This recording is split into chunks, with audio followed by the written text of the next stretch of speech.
Country forms நேரலுக்கு வணக்கம். இன்றைக்கி நம்ம கோயம்புத்தூரில் உள்ள நீலிதல் அக்வா ஃபார்ம்ஸ் பற்றி பார்க்க போகிறோம். இவங்க அக்வாஃபானிக்ஸ்னு ஒரு முறையை பயன்படுத்தி மீனையும் காய்கறிகளையும் ஒன்றா வளர்த்துட்டு வராங்க. இந்த வீடியோ பற்றி பார்க்கறதுக்கு முன்னாடி நம்ம சேனலுக்கு வீடியோ எடுத்து உதவி பண்ண திரு பத்ரி அவர்களுக்கு நன்றி சொல்லணும். ஆல்ரெடி நம்ம சேனலில் அக்வாஃபானிக்ஸ் பற்றி ஒரு வீடியோ போட்டிருக்கோம். கால்நடைகளுக்கு கொடுக்குற ஹைட்ரோஃபானிக்ஸ் பற்றி ஒரு வீடியோ போட்டிருக்கோம். தமிழ்நாட்டிலே முதல் முறையாக மைக்ரோ கிரீன்ஸ் பற்றி ஒரு வீடியோ போட்டிருக்கோம். அதையும் பாருங்கள், உங்களுக்கு ஒரு ஐடியா கிடைக்கும். அக்வாஃபானிக்ஸ் ஃபார்மில் பொதுவாக மோட்டர் அதிகமாக ஓடிட்டே இருக்கும். ஸோ இந்த வீடியோவில் வால்யூம் சரியாக இருக்காது, அதுக்கு மன்னிக்கும், கொஞ்சம் அட்ஜஸ்ட் பண்ணி கேளுங்க. அதே மாதிரி இந்த வீடியோவும் பொறுமையாக பாருங்கள். இதை பற்றி டீட்டெயில்டாக 2 பார்ட்டாக கவர் பண்ணியிருக்கோம். நீலிதல் ஃபார்ம்ஸ் அக்வாஃபானிக்ஸ் ட்ரைனிங்கும் கொடுக்குறாங்க. அதை பற்றின டீட்டெயில்ஸ் அவங்க வெப்சைட்டில் கொடுத்துருக்காங்க. வெப்சைட்டோட லிங்க் டிஸ்கிரிப்ஷன் பாக்ஸில் கொடுத்துருக்கோம். கண்ட்ரி ஃபார்ம்ஸ் வெப்சைட் ஒன்று கிரியேட் பண்ணியிருக்கோம். அதில் நிறைய தகவல்கள் போட்டுட்ருக்கோம். அதையும் பார்த்து பயன்பெற்று சப்போர்ட் பண்ணுங்கள். இந்த வீடியோவை வழங்குபவர்கள் ஆறுதல் ஃபவுண்டேஷன். இவங்க வேலையற்ற இளைஞர்களுக்கு ஸ்கில் ட்ரைனிங் கொடுக்குறாங்க. பெண்களால் நடத்தப்படும் மதிப்பு கூட்டல் விற்பனை மையம், கலப்படமற்ற மசாலா பேக்கெட், சோப், வாகை மரச்சக்க எண்ணெய் இவங்க கிட்ட இருக்குது.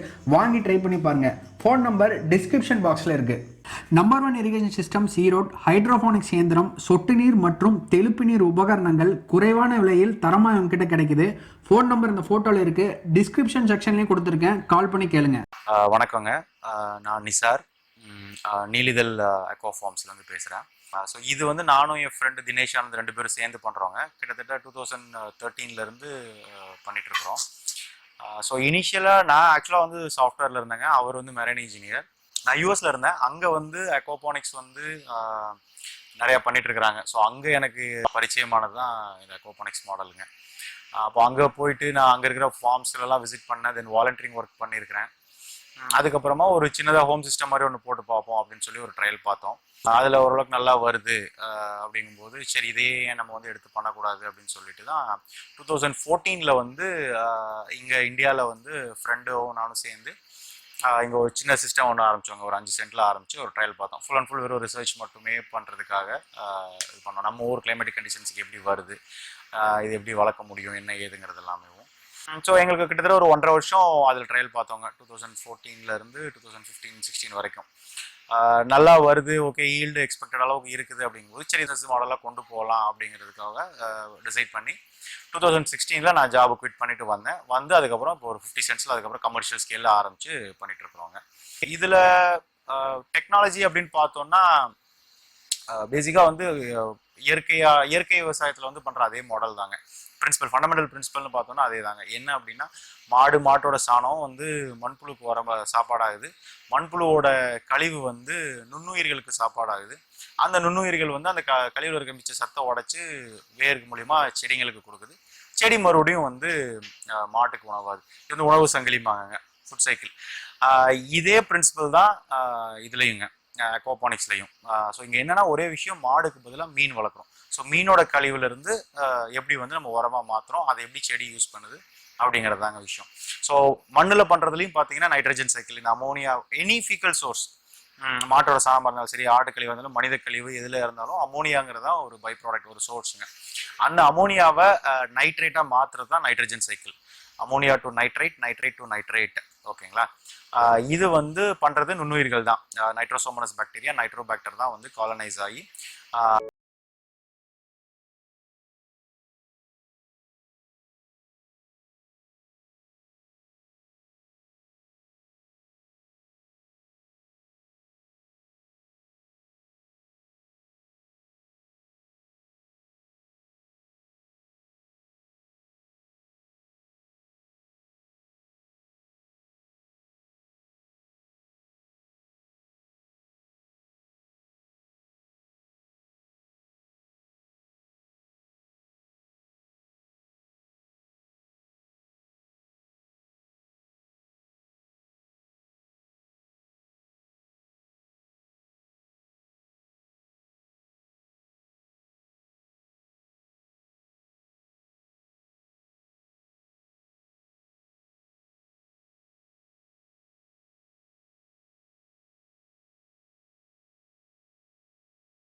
வந்து கன்சியூம் பண்ணுதுங்க, கன்வெர்ட் பண்ணி கொடுக்குதுங்க. நைட்ரேட்டுங்கிறது வந்து it is nothing but plant nutrient. So இதே தான் நீங்கள் மண்ணில் பண்ணுற இயற்கை விவசாயமாக இருந்தாலும் இதே தான் பண்ணுறோம், அக்வாபானிக்ஸ்லையும் இதே தான் பண்ணுறோம். மண்ணில் வந்து மண்ணோட ரோல் என்ன அப்படின்னு பார்த்தோம்னா பேசிக்காக இந்த நுண்ணுயிர் தங்குறதுக்கான ஒரு வீடு, அதுதாங்க ஒரு பிரைமரி ரோலே. மண்ணுக்குன்னு அசைச்சு வந்து ஃபர்டிலிட்டி கிடையாதுங்க. நம்ம what we feed is what we get, நம்ம என்ன போடுறோமோ அதுதான் நமக்கு கிடைக்கும். நீங்கள் ஒரு நல்ல ஃபர்டைலான சாயில் எடுத்து ஒரு பாட்டில் வச்சு நீங்கள் செடி வளர்த்தீங்கன்னா ஒரு ஃபஸ்ட்டு ஒரு 2-3 சைக்கிள்ஸ்க்கு வந்து நல்லா வளருங்க. அப்படியே போக போக போக படிப்படியாக குறைஞ்சிட்டே போகும். அதுக்கப்புறம் உங்களுக்கு எதுவும் வராது. ஏன் அப்படின்னா அந்த மண்ணில் இருந்த வளத்தை, மண்ணில் இருந்த நியூட்ரியன்ஸை பிளான்ட் வந்து எடுத்துக்கிச்சு. அதுக்கப்புறமா நம்ம எதுவுமே போடவே இல்லை. அப்படிங்கும்போது இந்த மண்ணுக்குன்னு எதுவுமே கிடையாது.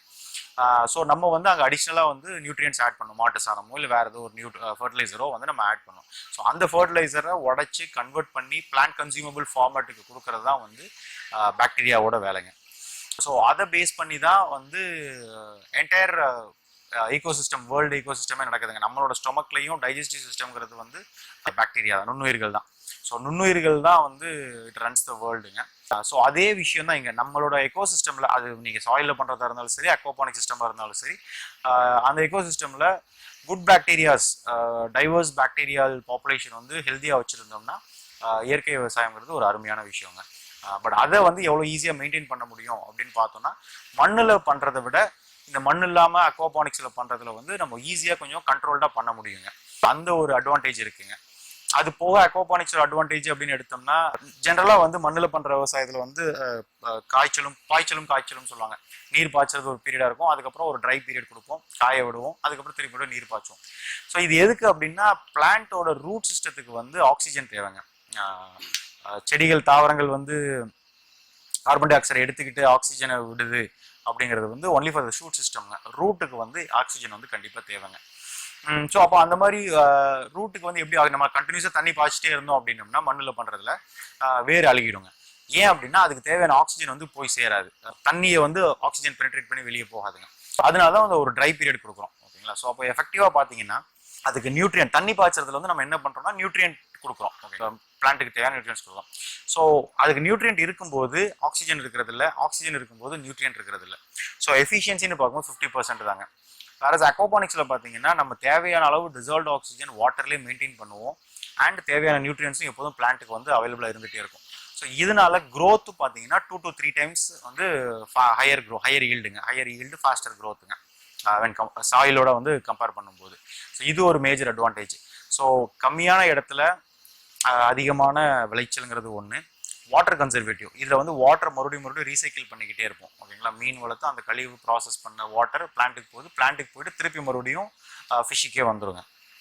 ஸோ இங்கே வந்து இப்போது 95 to 99% வந்து வாட்டர் வந்து ரீசைக்கிள் பண்ணிகிட்டே இருக்கிறதுனால வெரி வாட்டர் கன்சர்வேட்டிவ். நம்ம சாயிலில் பண்ணுறதை விட ஒரு 1% 2% வாட்டர் இருந்தாலே போதுமானதுங்க. மூணாவது வந்து நார்மலாக பண்ணுறதுல வந்து சாயில் பாண்ட் டிசீசஸ், ஏர்பாண்ட் டிசீசஸ்ன்னு சொல்லுவாங்க. காற்று வழியாக வரக்கூடிய நோய்களும் மண் வழியாக வரக்கூடிய நோய்கள். மண் வழியாக வருதுன்னா இப்போ நெமட்டோட்ஸ், நார்ப்புழு, இந்த மாதிரியான பிரச்சனைகள்லாங்க.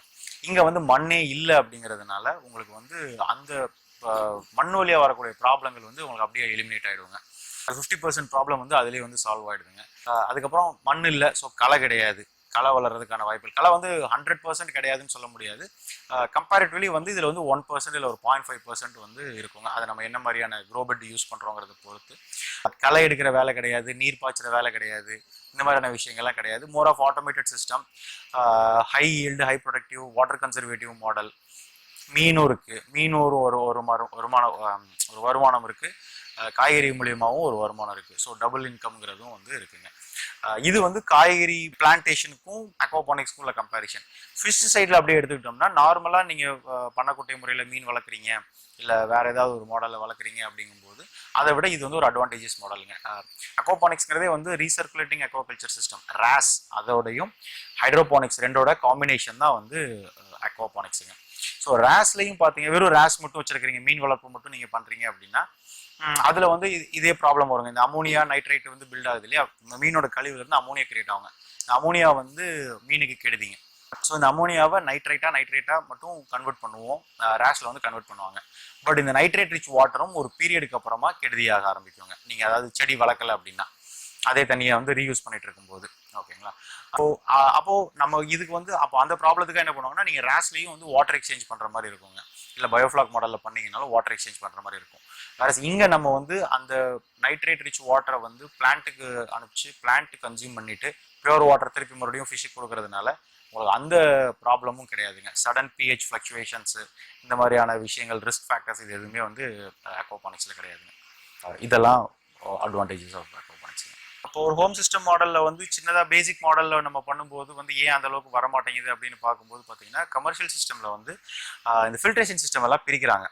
இப்போ நார்மலாக நீங்கள் பார்த்தீங்கன்னா ஒரு ஃபிஷ் டேங்க்ல இருந்து மேலே உழுகிற மாடல் சொன்னேன் இல்லையா, அதில் வந்து பார்த்தீங்கன்னா அந்த ஜல்லியோ இல்லை ஹைட்ரட்ரான் கிளே பால்ஸ் போட்டிருக்காங்க இல்லையா, அதுவே தான் mechanical filtration, biological filtration, aeration system இது எல்லாமே ஒரே இதில் வந்து வருதுங்க.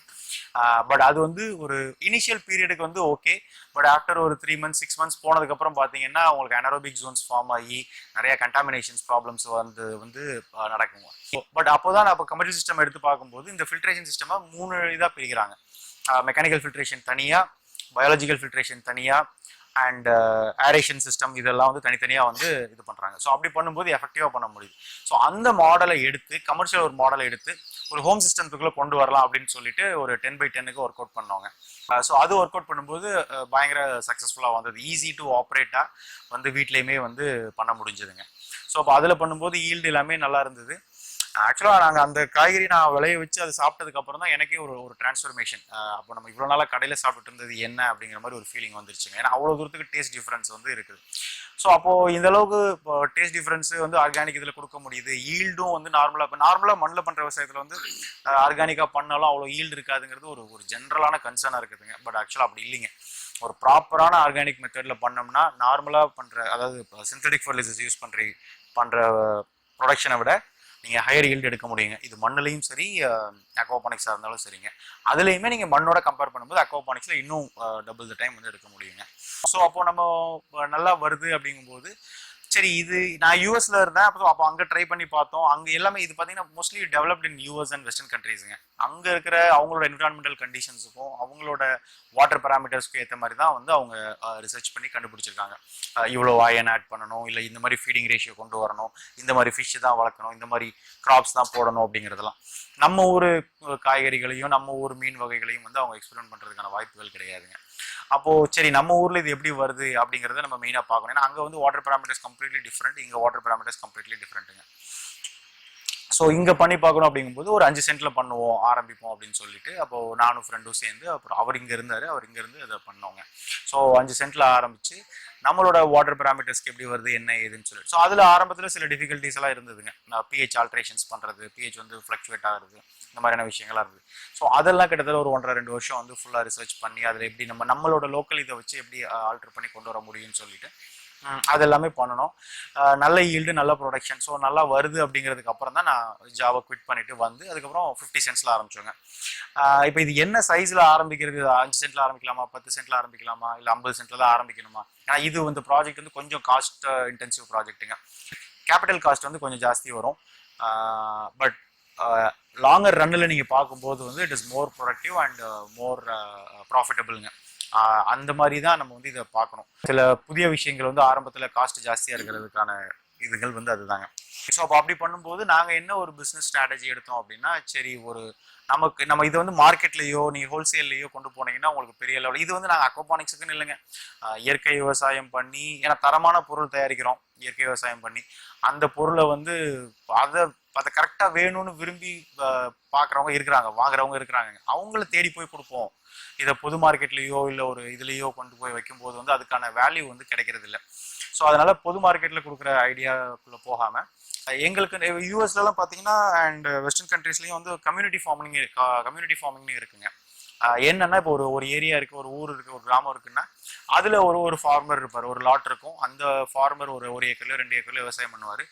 அவர் விளைய வைக்கிற பொருளை அந்த லோக்கல் கம்யூனிட்டி ஏரியாவில் இருக்கிறவங்களே வாங்கிக்குவாங்க. அவர் எடுத்துகிட்டு போய் பெருசாக வேற இடங்கள்ல கொடுக்கணும், விற்கணும் அப்படிங்கிற மாதிரி இருக்காதுங்க.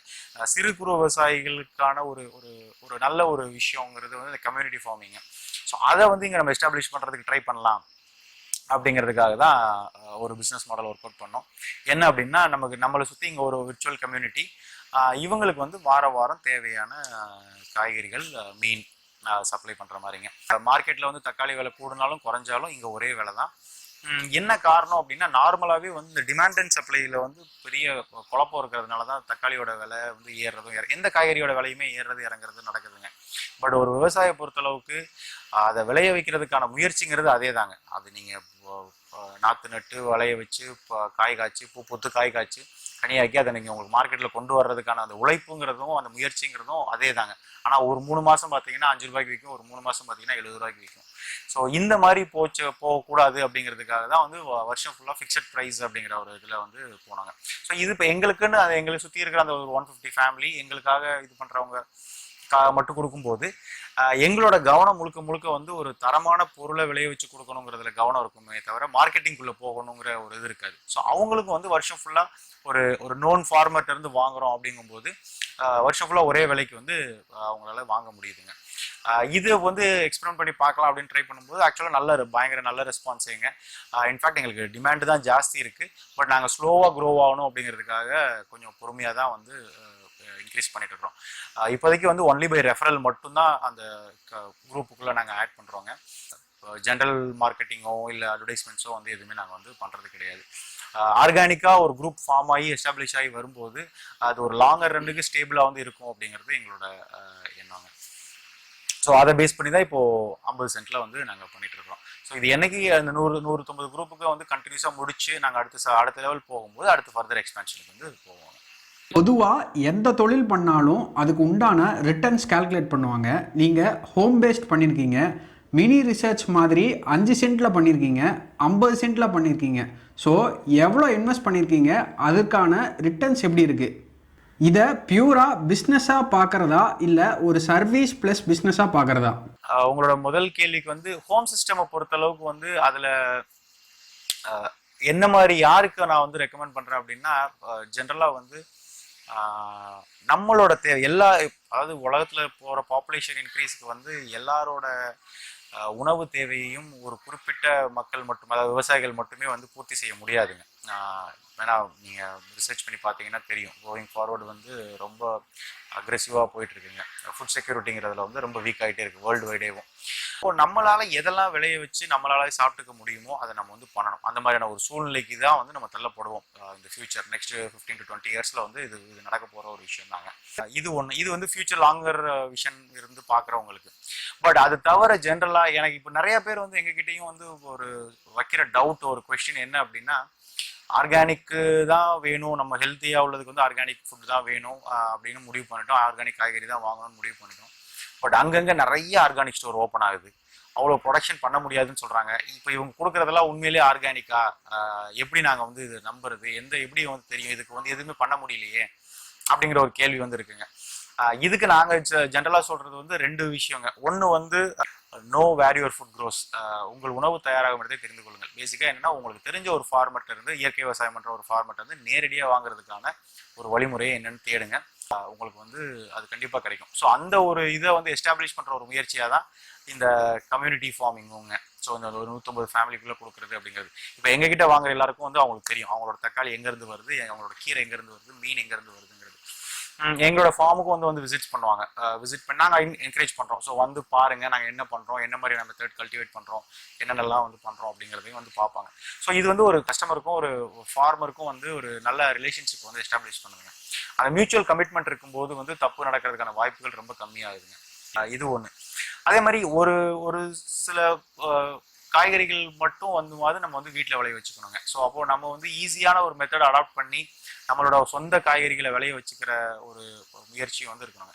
ஸோ அந்த மாதிரி எய்ம் பண்ணுறவங்களுக்கு வந்து இந்த ஹோம் சிஸ்டம்ங்கிறது வந்து ஒர்க் அவுட் ஆகுங்க. மாடி தோட்டம் அப்படிங்கிறதோ இல்லை வீட்டில் பின்னாடி பேக்யார்டில் இடம் இருந்ததுனாலும் அதில் வந்து பண்ணலாங்க. அவங்களுக்கு தேவையான காய்கறிகளை வந்து நம்மளே விளைய வச்சு நம்ம கண்ணு முன்னாடி நீங்கள் ஒரு தெரிஞ்ச, அதாவது யாருன்னு தெரியாதவர்கிட்ட வாங்குறத விட ஒரு தெரிஞ்ச விவசாயிட்டிருந்து வாங்குறது இன்னும் நல்லதுங்க. தெரிஞ்ச விவசாயிட்டிருந்து வாங்குறத விட நம்மளே விளைய வச்சுக்கிறதுங்கிறது இன்னும் பெட்டருங்க. ஸோ அந்த மாதிரியான விஷயம் தான். இப்போ நிறைய மாடி தோட்டங்கள் இதெல்லாம் பண்ணுறதுக்கான அவேர்னஸ் வந்திருக்கு, நிறையா மக்கள் வந்து வராங்க. பட் ஒரு சில டிஃபிகல்ட்டிஸ் வந்து இருக்குங்க ப்ராக்டிக்கலாக பார்க்கும்போது. நான் ஒரு வாரம் ஊருக்கு போகணும், தண்ணி ஊற்றலைன்னா செடி வந்து வாடிடும். நிறையா வந்து அட்டம் பண்ணுறவங்க வந்து ஃபெயிலியர் ஆகுதுக்கு வந்து இன்னொரு ரீசன் வந்து இது ஒன்றுங்க. ஏன்னா தண்ணி ஊற்ற முடியல, நான் எல்லா நேரமும் வீட்லேயே இருக்க மாட்டேன், ஒரு வாரம் ஊருக்கு போகணுன்னா கூட முடிய மாட்டேங்குது, இல்லை அந்த செடியெல்லாம் செத்துருது. திருப்பி நான் வந்து புதுசாக மறுபடியும் எல்லாத்தையும் ஃப்ரெஷ்ஷாக ரீஸ்டார்ட் பண்ணுறேன் அப்படிங்கும்போது எனக்கு அந்த அந்த இன்ட்ரெஸ்ட் போய் விட்டவங்க நிறைய பேர் இருக்கிறாங்க. ஸோ அந்த மாதிரி ஆட்களுக்கு வந்து பார்த்தீங்கன்னா அக்வாபானிக்ஸ் வந்து இன்னும் வந்து பெட்டராக இருக்குங்க.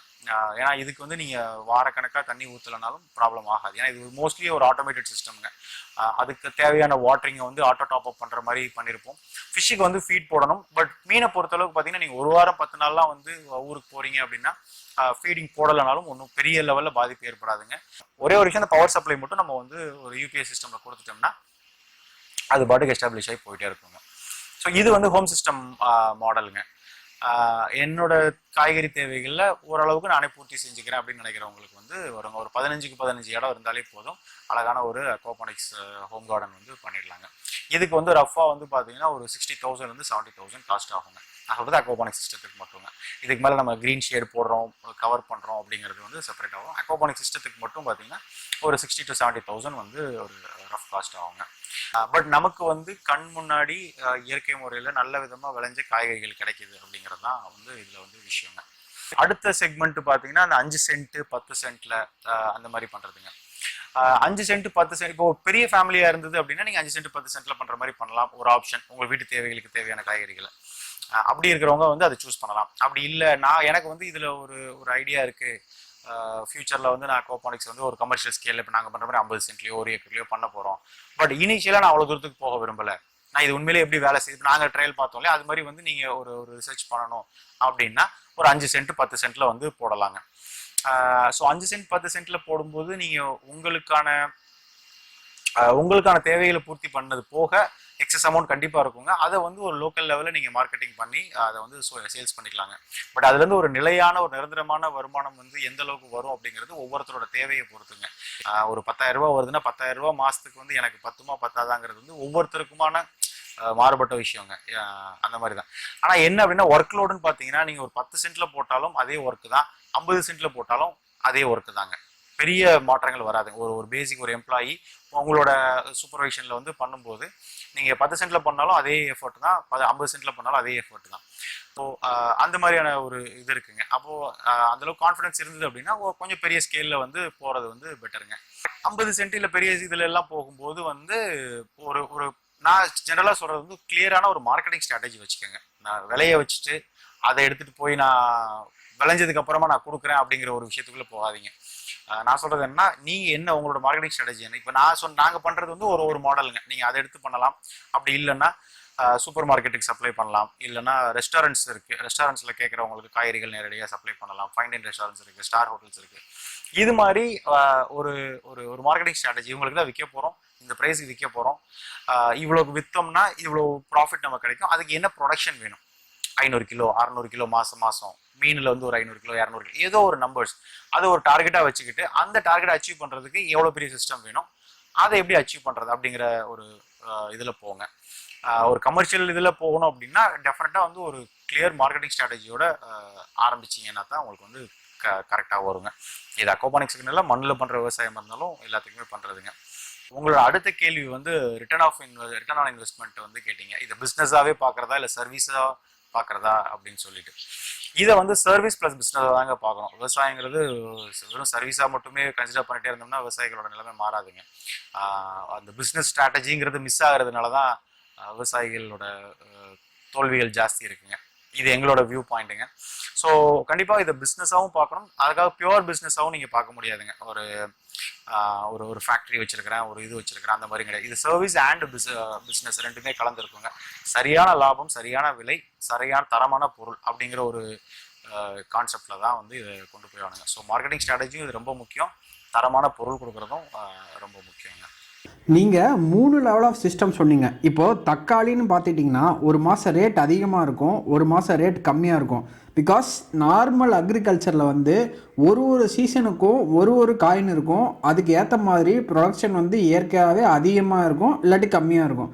ஆனால் இந்த அக்வாபானிக்ஸ் இன்டோர் பாலியோ சிஸ்டமில் ஒரே மாதிரி ப்ரொடக்ஷன் கொண்டு வர முடியுமா? ஸோ ஓகே, என்ன மாதிரியான காய்கறிகள் அது எவ்வளோ நாளைக்கு வளரும், அதோட லைஃப் பீரியடை வந்து எப்படி எக்ஸ்டெண்ட் பண்ணுறது, அந்த மாதிரிங்கிற விஷயங்க. இது வந்து ஓகே, ஒரு விஷயம் என்னென்னா அக்வாபானிக்ஸை பொறுத்தளவுக்கு நம்ம வந்து நியூட்ரியண்ட்டை வந்து எப்படி வந்து பிளான்ட்டுக்கு கொடுக்குறோங்கிறது மட்டும்தான் இங்கே மாறுபடுதுங்க. இப்போ ஒரு ஒரு ஒரு ஒரு கிராப்புக்கு தேவையான என்விரான்மெண்டல் கண்டிஷன், அதாவது டெம்பரேச்சரு, ஹியூமிடிட்டி, இதெல்லாம் வந்து இதுதான் தேவை. ஒரு லெட்யூஸ் அந்த மாதிரி எடுத்தீங்கன்னு வச்சுக்கோங்க, லெட்யூஸ் கீழலாம் கூல் கிராப்ஸ். ஸோ அதை வந்து நீ பிளெயின்ஸில் நான் போட்டு வளர்க்க முடியுமான்னா கஷ்டங்க, வளர்க்க முடியாது. ஸோ அதுக்கு வந்து கிளைமேட் கண்ட்ரோல்டு க்ரீன் ஹவுஸ் வேணும். பண்ண முடியாதுன்னு இல்லை, கிளைமேட் கண்ட்ரோல்டு க்ரீன் ஹவுஸ் வேணுங்க. அதே மாதிரி ஹாட் கிளைமேட்ல வளர்ற கிராப்பை வந்து நான் ஊட்டிலே கொடைக்கானலே வளர்க்க முடியுமான்னா நீங்கள் அதுக்கேற்ற மாதிரி டெம்பரேச்சரை வந்து இன்க்ரீஸ் பண்ணுறதுக்கான கிளைமேட் கண்ட்ரோல் க்ரீன் ஹவுஸ் வேணுங்க. இது ஜென்ரலாக உள்ளது, இதுக்கும் அக்வாபானிக்ஸ்க்கும் சம்மந்தம் கிடையாதுங்க. ஓகேங்களா? ஸோ பட் ஜென்ரலாக அக்வாபானிக்ஸில் என்ன நடக்குது அப்படின்னா, நாங்கள் அப்சர்வ் பண்ண வரைக்கும் பார்த்தோம்னா ஒரு நம்ம மண்ணிலையோ இல்லை மற்ற விஷயத்துலையோ பண்ணுறதுல வந்து நான் முதல்ல சொன்ன மாதிரி எஃபிஷியன்சி 50%ன்னு சொன்னேன் இல்லையா? ஸோ எஃபிஷியன்சின்னு சொல்கிறத விட அதோட ஸ்ட்ரெஸ் லெவல் வந்து கூடுதுங்க. ஆக்சுவலாக என்னென்னா, நியூட்ரியன்ட் கிடைக்கும் போது ஆக்சிஜன் கிடைக்கிறது இல்லை, ஸோ அது ஒரு ஸ்ட்ரெஸ் லெவலுங்க. அதே மாதிரி ஆக்சிஜன் இருக்கும்போது நியூட்ரியன் கிடைக்கிறது, அது ஒரு ஸ்ட்ரெஸ் லெவல். ஸோ இந்த ஸ்ட்ரெஸ் லெவல் ஜாஸ்தியாக இருக்கிறதுனால அதோட ப்ரொடக்ஷன் கேப்பபிலிட்டியே குறைஞ்சிருதுங்க. ஓகேங்களா? வேற இங்கே நார்மலாக எல்லாத்துக்குமே ஸ்ட்ரெஸ் தாங்க காரணம். அந்த நீங்கள் மீனாக இருந்தாலும் சரி, செடி கொடியாக இருந்தாலும் சரி, மனுஷங்களாக இருந்தாலும் சரி, எல்லாத்துக்குமே ஸ்ட்ரெஸ் லெவல் தான். நம்மளால அதிகமாக தாங்க முடியுது, மற்ற உயிரினங்களால் அவ்வளோ தாங்க முடியறது இல்லைங்க. ஸோ அந்த ஸ்ட்ரெஸ் லெவல் வந்து அக்வாபானிக்ஸில் ரொம்ப கம்மியாக இருக்குங்க. ஏன் அப்படின்னா, நான் சொன்ன மாதிரி அந்த நியூட்ரியன்ட்டு, ஆக்சிஜன், அதுக்கு தேவையான பேசிக் விஷயங்கள் வந்து எப்போதுமே கிடைக்கிறதுனால அதோட லைஃப் பீரியட் வந்து எக்ஸ்டெண்ட் ஆகுதுங்க. ஸோ அந்த ஸ்ட்ரெஸ் லெவல் இல்லாமல் அக்வாபானிக் சிஸ்டத்தில் மெயின்டைன் பண்ணுறதுனால நார்மலாக நீங்கள் மண்ணில் பண்ணுறதை விட உங்களோட க்ராப் பீரியட் வந்து இதில் எக்ஸ்டெண்ட் ஆகுதுங்க. ஒரு உதாரணத்துக்கு சொன்னோம்னா, பாலக்கெல்லாம் எடுத்துட்டோம்னா மண்ணில் பண்ணும்போது விதை போட்டதுலேருந்து ஒரு 1.5-2 மாதத்துலேருந்து கட்டிங் எடுக்க ஆரம்பிப்பாங்க. எனக்கு அது வந்து கட்டிங் மாதிரி வெட்டி எடுக்க வளர்ற கிராப்புங்க பாலக்கீரை. அதுல இருந்து ஒரு 3 மாசம் வரைக்கும் வந்து நீங்க கிராப் எடுத்துட்டே இருக்கலாம். எங்களுக்கு பாத்தீங்கன்னா ஒரு மாசத்துல கட்டிங் எடுக்கிற சைஸ் வந்துருங்க. 1 மாசத்துல இருந்து எங்களுக்கு கிட்டத்தட்ட 6 மாசம் வரைக்கும் எங்களால் கட்டிங் எடுக்க முடியுங்க. 5வது மாசம் தாண்டும் போல கொஞ்சம் கொஞ்சம் குறைய ஆரம்பிக்கும். வேற ஒரு 5 மாசத்துல நிப்பாட்டோம்னால நல்ல ஈல்டு வந்து கிடைக்குங்க. ஸோ அப்போ அந்த 3 மாசமா இருந்த க்ரோ பீரியட் எங்களுக்கு வந்து கிட்டத்தட்ட 5 மாசம் 6 மாசமா வந்து எக்ஸ்டெண்ட் ஆகுதுங்க. அதுக்கு காரணம் நான் பார்க்கறது வந்து இந்த ஸ்ட்ரெஸ் லெவல் வந்து இதில் கம்மியாக இருக்கிறதாங்க. அதே மாதிரி தான் தக்காளியை பொறுத்தளவுக்கு செடி தக்காளி, கொடி தக்காளின்னு 2 இருக்குங்க. டிட்டர்மினன்ட் அண்ட் இன்டிட்டர்மினன்ட்னு. டிட்டர்மினன்ட் வெரைட்டி எடுத்தீங்கன்னா அதோட லைஃப் ஸ்பேன் டிசைனே அப்படித்தாங்க. ஒரு 3 மாசம் இல்லை 4 மாசம் தாங்க வளர்ந்து பூ பூத்து மொத்தமாக காய் காய்ச்சிட்டு செடியை செத்துருவாங்க. இன்டிட்டர்மினன்ட் வெரைட்டிங்கிறது வந்து லாங்கர் பீரியடுக்கு வளருங்க. லாங்கர் பீரியடுன்னு நான் சொல்றது வந்து 2 வருஷம், 3 வருஷம், 4 வருஷம்லாம் கூட அந்த தக்காளியை வளர்க்க முடியுங்க. அதுக்கு தேவையான கரெக்டான என்விரான்மெண்ட் இருந்ததுன்னா, ஸ்ட்ரெஸ் லெவல் இல்லாமல் இருந்ததுன்னா. ஸோ நான் யூஎஸ்ல வளர்த்த ஒரு செடி வந்து கிட்டத்தட்ட 2.5 வருஷம் ஒரே தக்காளி செடி வந்து வளர்த்தேங்க. ஸோ இது மாதிரி நிறைய இருக்கு. நீங்க லாங்கர் டொமேட்டோ பிளான்ட்ஸ் நீங்க சர்ச் பண்ணீங்கன்னா, சிங்கப்பூர்ல இருக்கிற டிஸ்னில இருக்கிற ஒரு தக்காளி செடி இன்னி வரைக்கும் இருக்குங்கிறதா சொல்லிட்டு இருக்காங்க. ஒரு கிரீன் ஹவுஸ் ஃபுல்லாகவே ஒரு செடி இருக்கிற மாதிரியான இதெல்லாம் இருக்குது. அது இன்டிட்டர்மினன்ட் வெரைட்டிங்க. ஸோ என்ன வகையான கிராப்போ அந்த கிராப்புக்கான பீரியடை பேஸ் பண்ணி உங்களுக்கு த்ரூ அவுட் த இயர் வந்து வளர்க்க முடியுங்க. கீரைலாம் பார்த்தீங்கன்னா உங்களுக்கு 30 நாள் பீரியட் தான். ஸோ 30 நாளில் நீங்கள் எடுத்துகிட்டே இருப்பீங்க. பட் வருஷம் பூரா வளர்க்க முடியும்னா கண்டிப்பாக வளர்க்க முடியுங்க. அதே மாதிரி தக்காளி இப்போ நார்மலாக பார்த்தீங்கன்னா எங்களுக்கு இந்த இன்டிட்டர்மினன்ட் நம்ம ஊரில் வந்து இன்டிட்டர்மினன்ட் அவ்வளோவா கிடைக்கிறது இல்லைங்க. செமி டிட்டர்மினன்ட்னு ஒன்று இருக்குதுங்க. அது வந்து இந்த 3 அந்த செடி தக்காளி சொன்னேன் இல்லையா, அது வந்து இந்த 3-4 மாதம் வர்றதை வந்து ஒரு 6 மாதமாக எக்ஸ்டெண்ட் பண்ணுறாங்க. பட் எங்களுக்கு வந்து அது கிட்டத்தட்ட ஒரு 9 மாதம் 10 மாதம் வரைக்குமே வந்து வந்துடுதுங்க. கிட்டத்தட்ட ஒரு வருஷத்துக்கான பெரியல் கிராப் மாதிரி ஒரு வருஷத்துக்கான இது வந்து வந்துடுதுங்க. ஸோ அப்படிங்கும்போது இயர் ரவுண்டு வந்து எங்களால் வந்து வளர்க்க முடியுது. ஸோ அதுக்கு நாங்கள் மெயினாக பார்க்குறது வந்து அக்வாபானிக்ஸில் வந்து ஸ்ட்ரெஸ் லெவலுங்கிறது ரொம்ப கம்மியாக இருக்குங்க. ஸோ பிளான்ட் லைஃப் வந்து எக்ஸ்டெண்ட் ஆகுது. அது ஒரு மெயினான ரீசன். எல்லா விதமான கிராப்ஸ் பார்த்தீங்கனாலும் லைஃப் ஸ்பேன் இன்க்ரீஸ் ஆகும்னு சொல்கிறீங்க. அதே மாதிரி சைக்கிள், அதாவது நாற்று வச்சு அது காய் பிடிச்சி திரும்பவும் காய்ஞ்சு போகிறதுக்கு முன்னாடி நம்ம வந்து திரும்பவும் புது நாற்றை வச்சு அதே மாதிரி சைக்கிளை கண்டினியூ பண்ண முடியுமா? அதாவது த்ரூ அவுட் தி இயர். கண்டிப்பாங்க, அந்த மாதிரி தாங்க நாங்கள் பண்ணிட்டு இருக்கிறோம். இப்போ நான் தக்காளிக்கு சொன்னாலே ஒரு 9 மாதம் 10 மாதம் வருது அப்படின்னு சொல்லிட்டு. ஸோ அப்போ வரும்போது நாங்கள் 10 மாதம் வரைக்கும் வெயிட் பண்ண மாட்டாங்க. ஒரு 7வது மாதம் 8வது மாதத்துலேயே தனியாக விதைகள் போட்டு நாற்று ஓரளவுக்கு பெருசாகி 1.5 மாதம் 2 மாதம் கிராப் வரைக்கும் கொண்டு வந்து பூ பூக்கிற ஸ்டேஜுக்கு கொண்டு வந்துடும். அதுக்கப்புறமா இந்த செடிக்கு அப்படியே ரீப்ளேஸ்மெண்ட்டாக நாங்கள் டிரான்ஸ்பிளான்ட் பண்ணிடுவோங்க. இதில் நார்மலாக மண்ணில் பண்ணுற விவசாயத்தில் வந்து நம்ம வந்து கிராப் ரொட்டேஷன் பண்ணணுங்க. ஏன் வந்து கிராப் ரொட்டேஷன் பண்ணுறோம் அப்படின்னா, இப்போ நீங்கள் ஒரு வகை ஒரு தாவரம், ஒரு காய்கறியோ இல்லை ஏதோ ஒன்று போட்டிருக்கிறீங்க அப்படின்னா, ஏன்னா எல்லா பிளான்ட்டுக்கும் வந்து ஒரே மாதிரியான நியூட்ரியன்ட் ரிக்குவயர்மெண்ட் கிடையாதுங்க. கீரை வகைகள் ஒரு மாதிரி கேட்கும், செடி கொடி இந்த பூத்து காய் காய்க்கிறதெல்லாம் வந்து வேற மாதிரியான நியூட்ரியன்ஸ் வந்து கேட்கும். ஸோ நீங்கள் ஒரே டைப்பை நீங்கள் போட்டுகிட்டே இருந்தீங்க அப்படின்னா உங்களுக்கு அந்த நியூட்ரியன்ஸ் ஃபுல்லாக அந்த மண்ணிலேருந்து எடுத்துரும். அந்த காய்கறி நீங்கள் வளர்க்கும் போது மறுபடியும் நீங்கள் அதே கிராப்பை போட்டிங்கன்னா அங்கே அந்த மண்ணில் அந்த வளம் இருக்காது. ஸோ அதனால் வந்து அது அதால சரியா வளராது. ஸோ இதுக்காக தான் என்ன பண்ணுவாங்கன்னா ஃபர்ஸ்ட் ஒரு செட்டு கிராப், இப்போ கீரை வகைகள் ஃபர்ஸ்ட் போடுறீங்க அப்படின்னா அடுத்த தடவை போடும்போது கீரைக்கு நார்மலாக பார்த்தீங்கன்னா அந்த நைட்ரேட் லெவல் ஜாஸ்தி இருக்கணுங்க. வேற பொட்டாசியம், மெக்னீசியம், பாஸ்பரஸ் இதெல்லாம் வந்து கம்மியாக இருந்தாலே போதும். ஸோ அடுத்த தடவை போடும்போது பொட்டாசியம், மெக்னீசியம் இதெல்லாம் வந்து ஜாஸ்தியாக தேவைப்படுற பிளான்ட், நைட்ரேட் லெவல் கம்மியாக இருந்தாலே போதுமான பிளான்ட்டை வந்து தான் விளைய வைப்பாங்க. அப்புறம் அந்த சைக்கிள் முடிஞ்சதுக்கப்புறம் மறுபடியும் கீரை போடுவாங்க. இதுதான் வந்து கிராப் ரொட்டேஷன் சைக்கிள்ங்க. ஸோ இது வந்து ஏன் பண்றோம் அப்படின்னா அந்த நியூட்ரியன்ட் வந்து டிப்ளீட் ஆகி குறைஞ்சு கூடுதுங்கிற ஒரு கான்செப்ட்ல போறதுனால தாங்க. வேற அக்வாபானிக்ஸ்ல வந்து அப்படி கிடையாதுங்க. எப்போதுமே வந்து ஒரு கான்ஸ்டன்ட் ப்ரொடக்ஷன் மீன்ல இருந்து நம்ம எடுத்துக்கிட்டே இருக்கிறோம், அதை ரீசைக்கிள் பண்ணி கொண்டு வந்துட்டே இருக்கிறோங்கிறதுனால உங்களுக்கு தேவையான நியூட்ரியன்ட் வந்து இதுல அபண்டன்ஸா இருந்துட்டே இருக்குங்க. ஸோ அதனால நீங்க கண்டினியூஸா கிராப் ரொட்டேஷன் நீங்க தேவையில்லை, கண்டினியூஸா ஒரே இது வந்து நீங்க பண்ண முடியும். பட் அதே நேரத்தில் நியூட்ரியன்ட்டை வந்து எக்கோசிஸ்டம்ல பேலன்ஸ்டாகவும் கண்டிப்பாக வைக்கணுங்க. அதுக்கு நாங்கள் வந்து என்ன மாடல் அடாப்ட் பண்ணுறோம்னா மல்டி கிராப்பிங். அதாவது நீங்கள் கிராப் ரொட்டேஷனோட இன்னொரு ஆல்டர்னேட் வெர்ஷன் வந்து பார்த்தீங்கன்னா மல்டி கிராப்பிங். ஒரு ஒரு ஒரு பர்டிகுலர் ஏரியாக்குள்ளேயே, ஒரு எக்கோசிஸ்டமுக்குள்ளேயே எல்லா வகையான நியூட்ரியன்ட்டையும் எடுத்துக்கிற மாதிரி ஈக்குவல் ப்ரொபோர்ஷனில் கன்சியூம் பண்ணுற மாதிரியான தாவர வகைகளை நம்ம வந்து பிளான்ட் பண்ணணுங்க. கீரை வகைகளும் இருக்கணும், பூ பூத்து காய் காய்க்கிறதும் இருக்கணும், ஒரு செடி வகை கொடி வகையும் இருக்கணும், செடி வகை இருக்கணும். இந்த மாதிரியான ஒரு மிக்சட் என்விரான்மெண்ட்டை நீங்கள் கிரியேட் பண்ணும்போது அது ஒரு நேச்சுரல் எக்கோசிஸ்டமாக எவால்வ் ஆகும். நியூட்ரியன் டிப்ளீஷன் அதாவது கரெக்டாக பேலன்ஸ் ஆகிட்டே போயிட்டே இருக்கும், டிப்ளீஷன் இல்லாமல் போயிட்டு இருக்குங்க. இந்த கண்டினியூஸ் ரொட்டேஷனுங்கிற இதுக்கு வந்து ஈஸியாக நம்ம வந்து இதை சேம் க்ராப்பை நம்ம மறுபடியும் ரிப்பீட் பண்ண முடியுங்க. நாங்கள் ஜென்ரலாக சொல்றது வந்து இதுக்குன்னு மறுபடியும் இயற்கை விவசாயத்துக்கு தாங்க what we feed is what we get. நம்ம என்ன போடுறோமோ அதான் நமக்கு திரும்ப கிடைக்கும். ஓகேங்களா? அக்வாபானிக்ஸை பொறுத்தளவுக்கு இங்கே இருக்கிற 2 இன்புட், ஒன்று வந்து வாட்டர் சோர்ஸு, இன்னொன்று வந்து ஃபிஷ் ஃபீடுங்க. ஃபிஷ் ஃபீடில் என்ன இருக்கோ அதை தான் மீன் சாப்பிட்டு அதோட தேவைக்கு போக மிச்சம் கழிவுல வருது. அந்த கழிவை தான் நம்ம வந்து ப்ராசஸ் பண்ணி பிளான்ட்டுக்கு கொடுக்குறோம். ஸோ ஃபிஷ் ஃபீடில் ஒரு பேலன்ஸ்டு நியூட்ரியன்ட் காம்போசிஷன் இருக்கிறதுங்கிறது வந்து இம்பார்ட்டன்ட்டுங்க. ஸோ கரெக்டான ஃபிஷ் ஃபீடை செலக்ட் பண்ணுறதுங்கிறது வந்து அக்வாபானிக்ஸை பொறுத்தளவுக்கு ரொம்ப முக்கியங்க. இது நீங்கள் மண்ணில் பண்ணுறதுக்கும் இதே தான். நீங்கள் மாட்டு சாணத்துலேருந்து வளருதுன்னா மாட்டு சாணத்துக்கும் எப்படி வருதுங்கிறது தான் முக்கியம். ஸோ மாட்டுக்கு நம்ம என்ன போடுறோம் அப்படிங்கிறத பொறுத்து தான் மாட்டு சாணத்தில் அந்த உரம் வருங்க. அதே கான்செப்ட் தான் இங்கேயுங்க. மீனுக்கு நம்ம என்ன கொடுக்குறோம் அப்படிங்கிறத பேஸ் பண்ணி தான். ஸோ அக்வாபானிக்ஸை பொறுத்தவரைக்கும் மினிமம் வந்து 30% ப்ரோட்டீன் கண்டென்ட் வந்து இருக்கணுங்க. ஸோ அந்த ஒரு இது ப்ளஸ் மற்ற நியூட்ரியன் காம்போசிஷன் என்னங்கிறதும் தெரிஞ்சு அது மாதிரி ஒரு ப்ராப்பர் பேலன்ஸ்டு நியூட்ரிஷனல் வேல்யூ இருக்கிற ஃபிஷ் ஃபீடை செலக்ட் பண்ணுறது ரொம்ப முக்கியங்க. நாங்களும் ஆரம்பத்தில் வந்து இங்கே ஆரம்பிக்கும் போது டிஃப்ரெண்ட் பெலட் ஃபீட்ஸ் வந்து ட்ரை பண்ணி பார்த்து எங்களுக்கு இப்போ ஒரு இது வந்து கரெக்டாக செட் ஆயிருக்குங்க. ஸோ அதை பேஸ் பண்ணி நாங்கள் வந்து போயிட்டுருக்குறோம். இப்போ வந்து பார்த்தீங்கன்னா நியூட்ரியன்ட் இன்புட் நம்ம க்ரோ பேக்கில் கொடுக்குறோம். க்ரோ பேக் வந்து கிட்டத்தட்ட 50 அடியிலிருந்து 100 அடி வரைக்கும் இருக்குது. இந்த 100 அடி எண்டில் வந்து நம்ம கிராவிட்டி மூலயமா வாட்டர் சப்ளை பண்ணுறோம். இதே மாதிரி continuous chain of grow bed நம்ம பண்ணுறப்போ முதல்ல இருக்கிற க்ரோ பெட்டில் உள்ள செடிகள் நியூட்ரியன்ஸ் அதிகமாக எடுத்துக்கிட்டு அதுக்கு அடுத்து நியூட்ரிஷன் போக போக கம்மியாகுமா? அந்த செயினை எப்படி கரெக்ட் பண்ணுறது? அந்த மாதிரி இல்லைங்க. ஸோ நம்மளோட இது என்னன்னா எல்லா பிளான்ட்டுக்குமான நியூட்ரியன்ட் இதில் இருக்குதா அப்படிங்கிறது தான் வந்து நம்ம பார்க்கணுங்க. ஓகேங்களா? இப்போ ஒரு 100 பிளான்ட் வைக்கிறேன்னா 100 பிளான்ட்டுக்கும் தேவையான நியூட்ரியன்ட்டை வந்து கொடுக்க முடியுமா? அதை கொடுக்கறதுக்கு எவ்வளோ ஃபிஷ் ஃபீடு போடணும், அதுக்கு எவ்வளோ ஃபிஷ் வளர்க்கணும் அப்படிங்கிறது தான் சிஸ்டம் கால்குலேஷனுங்க. ஆரம்பத்தில் இருக்கிற செடி வந்து எல்லாத்தையும் உறிஞ்சிக்கிட்டு பக்கத்தில் இருக்கிறவங்க கொடுக்க மாட்டேங்கிறது அது நம்ம கிட்ட மட்டும் தாங்க அந்த பிரச்சனை இருக்குது. மற்ற இயற்கை உயிரினங்கள்ட்ட அந்த பிரச்சனை இல்லைங்க. அதுக்கு தேவையானதை மட்டும்தான் அது எடுத்துக்கும், அதுக்கு மேலே அது மீறி எடுக்காதுங்க. ஸோ நம்மளோட வேலை எல்லாத்துக்குமான உணவு அங்கே இருக்குதா, நியூட்ரியன்ஸ் வந்து இருக்குதா அப்படிங்கிறத மட்டும் நம்ம பார்த்துக்கணும். அவங்க ஒருத்தருக்குள்ள வந்து அடிச்சுக்க மாட்டாங்க. எப்படி வந்து அடிச்சுக்குவாங்கன்னா எப்படின்னா, நீங்க இப்போ தக்காளி செடியே வந்து நான் 10 செடிக்கு கால்குலேட் பண்றேன். 10 செடிக்கு கால்குலேட் பண்ணி அதுக்கேற்ற மாதிரியான ஒரு நியூட்ரியன்ட் இதை வந்து நான் ஃபிஷ் ஃபீடில் வந்து கொண்டு வரேன், எஸ்டாப்ளிஷ் பண்றேன் அப்படின்னா அங்கே நீங்கள் 20 செடி வச்சிங்கன்னா அப்போ பிரச்சனை வருங்க. ஸோ அந்த 20 பேர் பிரித்து எடுத்துக்குவாங்க. ஓகேங்களா? அப்போ அந்த 20 பேர் பிரித்து எடுக்கும்போது ஒவ்வொருத்தருக்கும் அவங்களுக்கு தேவையான நியூட்ரியன்ட்ல பாதி தான் வந்து கிடைக்குங்க. பட் நீங்கள் 10 பேருக்கான இது நீங்கள் சப்ளை பண்ணுறீங்க, அங்கே 10 செடி தான் இருக்குது அப்படின்னா கண்டிப்பாக அந்த பிரச்சனை வராதுங்க. ஒரு செடி அதிகமாக எடுத்துக்கிட்டு இன்னொரு செடி வந்து கொடுக்காம இருக்காதுங்க. அந்த நியூட்ரியன்ட் கால்குலேஷனை எப்படி பண்ணுறது? இத்தனை மீனுக்கு இவ்வளோ செடி அப்படிங்கிற ரேஷியோவா?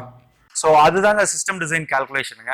எவ்வளோ பிளான்ட்டுக்கு என்ன மாதிரியான பிளான்ட் ஃபர்ஸ்ட்டு, எவ்வளோ ஸ்கொயர் மீட்டரில் இவ்வளோ பிளான்ட் வைக்கலாங்கிற ஒரு கால்குலேஷன் இருக்குது. இது வந்து பார்த்தீங்கன்னா யூனிவர்சிட்டி ஆஃப் விர்ஜின் ஐலாண்ட்ஸ்ங்கிற யூனிவர்சிட்டியில் தான் வந்து, விர்ஜின் ஐலாண்ட்ஸில் இருக்கிற யூனிவர்சிட்டியில் தான் வந்து அக்வாபானிக்ஸ் ஆல்மோஸ்ட் 69 or 70 டைம் ஃப்ரேமில் வந்து பண்ண ஒரு ரிசர்ச் பேப்பருங்க. அதுலேருந்து வந்த எவால்யூஷன் தான் வந்து அக்வாபானிக்ஸுங்க. ஸோ அதில் டிஃபைன் பண்ண ஒரு ஃபண்டமெண்டல் பிரின்சிபலை வச்சு தான் இப்போ எல்லாமே இருக்குது. கொஞ்சம் அதுக்கேற்ற மாதிரி கொஞ்சம் முன்ன பின்ன மாறுங்க. பட் பேசிக் டிசைனுங்கிறது வந்து அதுதாங்க. ஒரு லீஃபி கிரீன்ஸ் கீரை வகைகள் அந்த மாதிரி எடுத்தீங்கன்னா ஒரு ஸ்கொயர் மீட்டருக்கு 50 கிராம் 30% ப்ரோட்டீன் வந்து டெய்லி ஃபீட் பண்ணணும் அப்படிங்கிறது ஒரு அவங்க ரிசர்ச்சில் கண்டுபிடிச்ச ஒரு கால்குலேஷன். அதே மாதிரி ஃப்ரூட்டிங் கிராப்ஸ் அப்படின்னா 50 to 80 கிராம்ஸ் வந்து இருக்கணும் அப்படிங்கிறது வந்து கால்குலேஷன். இது வந்து நான் அகைன் மறுபடியும் சொன்ன மாதிரி யூனிவர்சிட்டி ஆஃப் விஜிலன்ஸ் யூஎஸ்ல வந்து பண்ண ஒரு விஷயம். அங்கே இருக்கிற நியூட்ரியன் காம்போசிஷன், அங்கே இருக்கிற வாட்டர் சோர்ஸில் அவங்க டெஸ்ட் பண்ணியிருக்காங்க, அந்த மாதிரியான வந்து ரிசல்ட்டுங்க. ஸோ அதை நமக்கு வந்து அதை ஒரு பேஸ்லைனாக எடுத்துக்கிட்டு நம்மளோட சிஸ்டமில் இருக்கிற வாட்டர் சோர்ஸில் என்ன நியூட்ரியன்ஸ் இருக்குது, அதுக்கு எந்த மாதிரி வந்து ஃபீடிங் ரேஷியோ போகும் அப்படிங்கிறத வந்து நம்ம ஒர்க் அவுட் பண்ணுங்க. அக்வாபானிக்ஸை பொறுத்து அக்வாபானிக்ஸ் இல்லைங்க, இயற்கையாக பண்ணுற எல்லாமே வந்து பார்த்தீங்கன்னா ஒவ்வொரு சிஸ்டமும் வந்து யூனிக் சிஸ்டமுங்க. இப்போ நீங்கள் பேசிக் ஃபண்டமெண்டல் பிரின்சிபல் ஒன்றா இருக்கும், ஆப்ரேட்டிங் பிரின்சிபல் ஒரே மாதிரி இருக்கும். பட் இங்கே நான் வந்து 200 கிராம் ஃபீடு போட்டு 10 செடி வளர்க்குறேன் அப்படின்னா, அதே இது நான் கரூர்லேயோ இல்லை சென்னையிலையோ வந்து அதே 200 கிராம் போட்டு அதே 10 செடி வளர்க்க முடியுமான்னா எக்ஸாக்டாக இருக்காதுங்க. இங்கே 200 போடுறது அங்கே 210 போடுற மாதிரி இருக்கும், இல்லை மேபி 180 போடுற மாதிரி இருக்கும். அது ஏன்னா நீங்கள் வாட்டரில் இங்கே இருக்கிற வாட்டர் சோர்ஸ் வேறு, அங்கே இருக்கிற வாட்டர் சோர்ஸ் வேறு. ஸோ அங்கே வேறு மாதிரியான நியூட்ரியன்ஸ் இருக்கும், இங்கே வேறு மாதிரியான நியூட்ரியன்ஸ் வந்து வாட்டர் டேபிள் இருக்க வாய்ப்புகள் உண்டு. ஸோ அதை பேஸ் பண்ணி கொஞ்சம் மாறுங்க. நம்ம ஃபண்டமெண்டலாக வந்து என்ன நம்ம வாட்டர் சோர்ஸில் என்ன நியூட்ரியன்ட் வேல்யூ இருக்குது, அதுக்கேற்ற மாதிரி எப்படி பண்ணுறதுங்கிறத அந்த ஃபண்டமெண்டல் பிரின்சிபலை புரிஞ்சுக்கிட்டோம்னா நம்ம எங்கே வேணாலும் சிஸ்டம் ஆல்டர் பண்ணிக்கலாங்க. சிஸ்டம் ஆல்டர் பண்ண வேண்டியதில்லை, இந்த ஃபீடிங் ரேஷியோ இந்த விஷயங்களை வந்து நம்ம ஆல்டர் பண்ணிக்கலாங்க, அட்ஜஸ்ட் பண்ணிக்கலாங்க. ஓப்பன் சிஸ்டத்துலையும் பண்ணலாங்க. இந்த அக்வாபானிக் சிஸ்டத்துக்கும் க்ரீன் ஹவுஸுக்கும் பாலி ஹவுஸுக்கும்லாம் எந்த சம்மந்தமும் கிடையாதுங்க. நீங்கள் மண்ணில் வந்து ஒரு க்ரீன் ஹவுஸ் போடுறீங்க அப்படின்னா எதுக்காக போடுறோம்? பேசிக்காக இன்செக்ட் கண்ட்ரோலுக்காக போடுறோம். சன்லைட் வந்து ரொம்ப ஜாஸ்தியாக இருக்குது, ஸோ ஒரு 50% ஷேட் நெட் போட்டால் நல்லாயிருக்கும் அப்படிங்கிற ஒரு ரீசனுக்காக போடுறோம். அதே ரீசனுக்காக தான் இங்கேயும் போடுறாங்க. அது போக இன்னொரு ரீசன் என்னென்னா, மழை பெஞ்சுது அப்படின்னா மழை தண்ணி வந்து நம்ம சிஸ்டம் வாட்டருக்குள்ளே வந்து வராமல் இருக்கணுங்க. ஏன்னா வாட்டரோட மழை தண்ணியோட பிஹெச் வேறு மாதிரி இருக்கும், அதில் இருக்கிற இன்க்ரீடியன்ஸ் வேறு மாதிரி இருக்கும். நம்மளோட சிஸ்டம் வந்து ஒரு கான்ஸ்டன்ட் ஒரு டிசைனில் வந்து கொண்டு போய்கிட்டு இருப்போம். திடீர்னு மழை பெஞ்சு பிஹெச் ஆல்டர் பண்ணிடுச்சுன்னா அந்த ப்ராப்ளம்ஸ்லாம் வந்து வருங்க. ஸோ அதை அவாய்ட் பண்ணுறதுக்காக ஒரு க்ளோஸ்டு சிஸ்டமாக போகிறது வந்து மச் பெட்டருங்க. மற்றபடி வந்து இதுக்கும் க்ரீன் ஹவுஸ்க்குங்கிற மாதிரி அக்வாபானிக்ஸ் போட்டால் இது போட்டு தான் ஆகணும் அப்படிங்கிறது மாதிரி கிடையாதுங்க. பட் ஜென்ரலாக ஒரு கிராப் ப்ரொடக்ஷனுக்கு நாங்கள் ரெக்கமெண்ட் பண்ணுறது வந்து க்ரீன் ஹவுஸ் இல்லை பாலி ஹவுஸ் மாடலில் போகிறது வந்து பெட்டருங்க. எல்லாருக்கும் வணக்கம். நம்ம கண்ட்ரி ஃபார்ம்ஸ் சேனல் அடுத்த கட்டமாக ஃபேஸ்புக் பேஜ் மற்றும் ஒரு குரூப் ஒன்று ஆரம்பிச்சிருக்கோம். அந்த பேஜ் மற்றும் அந்த குரூப்போட லிங்க் இந்த வீடியோட டிஸ்கிரிப்ஷனில் கொடுத்துருக்கோம். லிங்கை கிளிக் பண்ணி ஃபாலோ பண்ணுங்கள், ஜாயின் பண்ணுங்கள். நிறைய சுவாரஸ்யமான தகவல்கள் காத்திருக்கு. நன்றி, வணக்கம்.